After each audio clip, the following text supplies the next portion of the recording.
It's actually very simple to get ahead of 99% of the online coaches out there. And the reason that is because most people are focusing on the wrong things.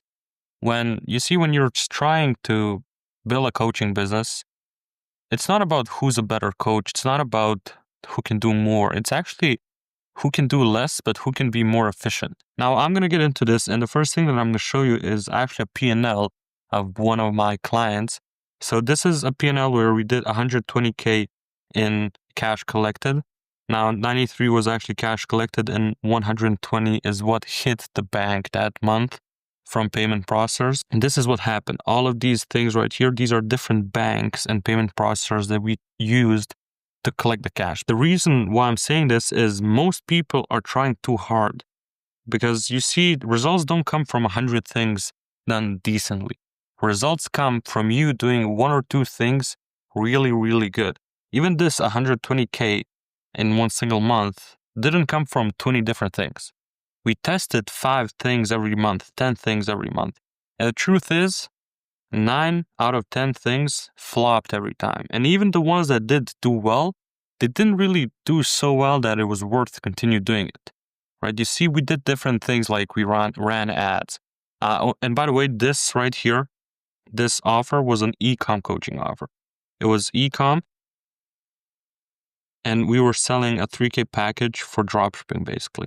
Right? The offer was super simple. We're going to help you make 10K a month with this type of dropshipping. There was a unique mechanism in there that I won't go into detail right now. Even the one thing that we did do, it wasn't really worth our time, right? We didn't want to be bothered, let's say, by doing 10 different things to just make sure we add an extra 10K into the business because the business was already doing really well.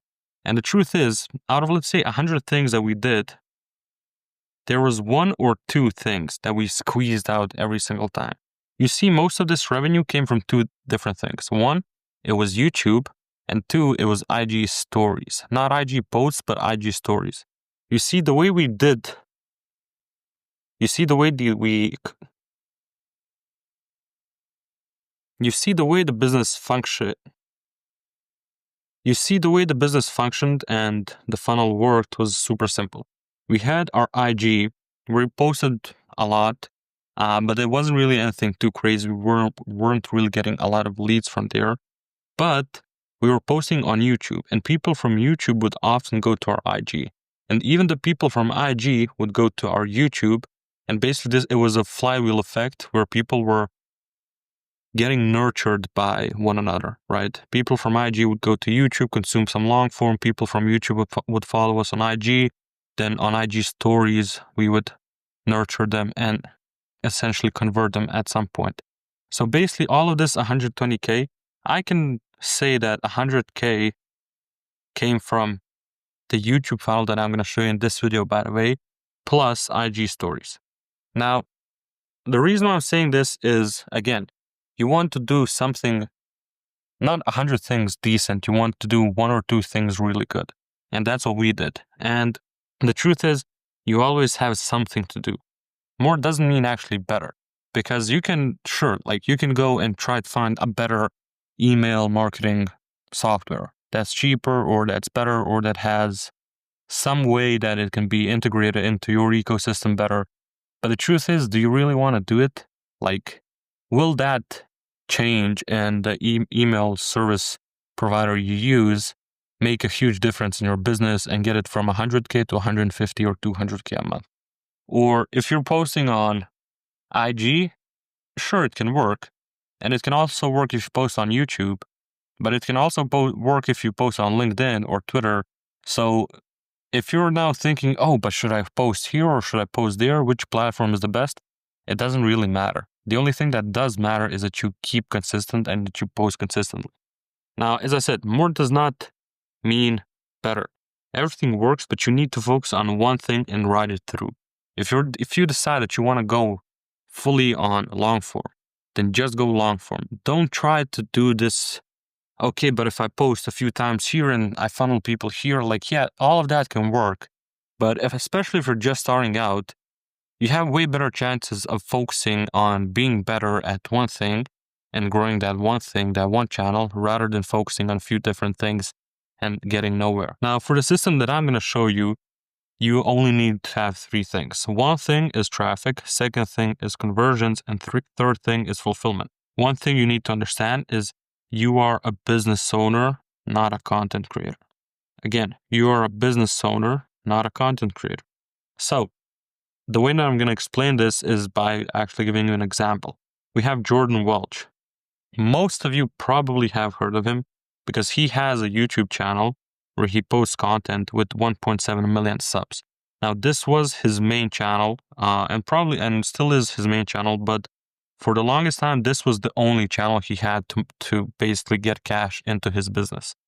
Now, eventually he sold the company, he did a bunch of things, but he decided to open a brand new channel. And the purpose of this channel is not to go viral. You see, with this channel, he's just a business owner marketing his business through YouTube. And he has a specific audience that he wants to reach with this channel. And he doesn't care about going viral. He doesn't care about getting 1 million views. He only cares about getting the right people to see his videos and then buying from his business. He's basically just the face of the business here. So that's the difference between business owner and content creator, because you can think, oh, but he has 1.7 million subs. Why wouldn't he post the videos on this channel? Well, simply because people who follow him here will not buy the product that he's selling here, because the product that he's selling here is $30K. And the truth is, if he posts videos here saying start with $50 dropshipping, like those people won't buy this offer. So what's the point of putting this video on here, getting, let's say, 300K views if no one's going to buy anything, right? So another example here is Iman Gaj. Now, again, 5.5 million subs on his main channel. But yet, he opened a different channel where he's posting more business content for his new business, 8-figure license. So basically, even though he can post this content right here, he doesn't do it. He only posts it here because, again, he is marketing his business through this YouTube channel. Now, what's important for you to understand here is that as a business owner, you shouldn't really be generating demand, right? You should only be borrowing demand.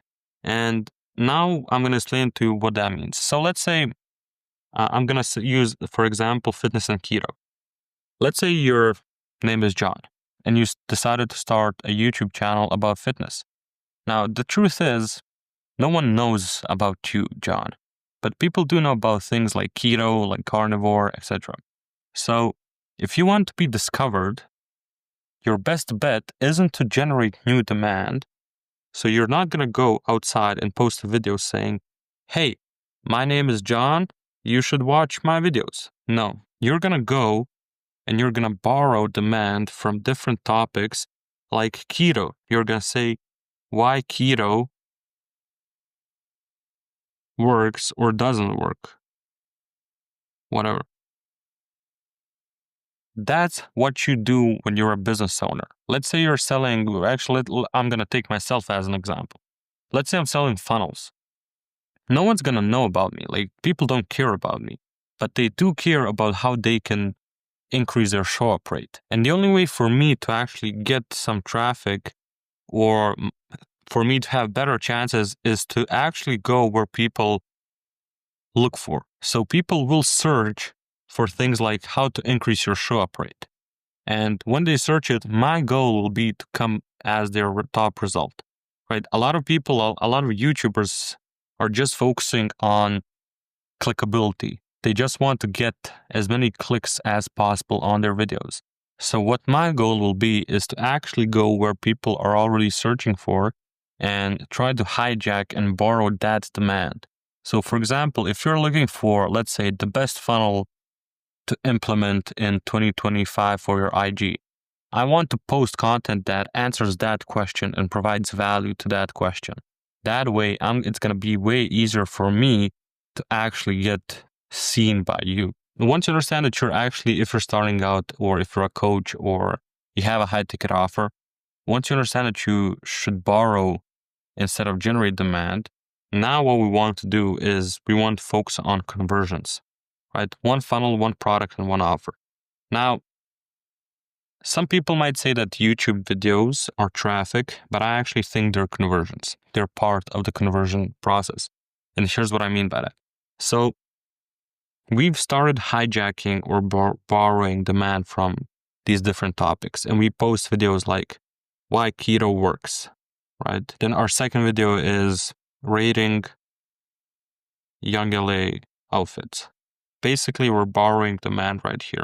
But now that once we've borrowed that demand, we want to funnel it down into a YouTube VSL. And this is the easiest way to basically get traffic and convert it, is by just having everyone on YouTube. Because what most people think when you say the word funnel, they think they need to have this crazy landing page with a bunch of copy, text, infographics, whatever. But the truth is, people don't really care about landing pages anymore. Yeah, they're good, and you should have a landing page with a VSL and a booking page and etc. But YouTube is your landing page. All of the videos that you post, all of the content that you produce, everything you say in your content, everything that you do, everything that you basically use in your content nurtures people the same way that usually a landing page would do. You need to think about your YouTube videos as conversion mechanisms. You basically take these YouTube videos and you redirect people to a long 20-minute, 30, 40, 60-minute video where you basically sell your product. And you don't even sell your product, you mostly sell yourself if you're doing this. And then once people watch that long form YouTube VSL, then you send them to a landing page with an application or a product. And because if you want to make a lot of money, you should be selling higher ticket, something for $5K plus. So that's why you should also be sending them to a sales call. What this can be is basically, maybe you've already seen this, but let's say you're selling a dropshipping product or dropshipping course. What you want to do is you want to create dropshipping videos, and then you want to send people to a free dropshipping course, right? Even if we look at here, like let's say Jordan Welch, Beginner's Guide to Dropshipping in 2025. This video right here is basically a free course, a mini course.